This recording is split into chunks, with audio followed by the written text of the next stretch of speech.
Il porto è un luogo complesso. Ogni giorno si svolgono attività molto diverse tra loro, dalla movimentazione delle merci al transito dei crocieristi, dai lavori riguardanti la cantieristica nautica, fino alla realizzazione di grandi opere infrastrutturali.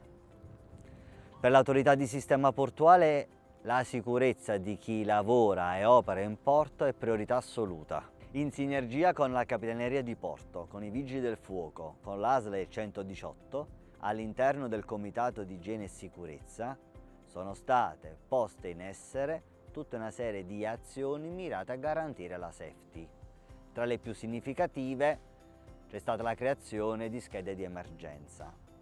Le schede di emergenza sono documenti che vengono consegnati direttamente ai soccorritori da parte del personale operante presso i varchi portuali di security, presidiati H24 per 365 giorni all'anno.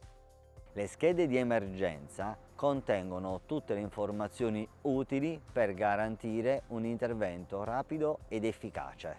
Difatti, i soccorritori avranno la possibilità di utilizzare informazioni come raggiungere agevolmente il terminal, perché muoversi all'interno delle aree portuali non è così semplice. Conoscere l'attività che viene svolta all'interno di quella specifica area portuale, conoscere la localizzazione dei dispositivi antincendio e soprattutto sapere se in quell'area vengono utilizzate sostanze, materiali pericolosi o infiammabili. Sapere dove andare e conoscere già lo scenario di rischio consente di garantire minor tempo di intervento a vantaggio della sicurezza di tutti.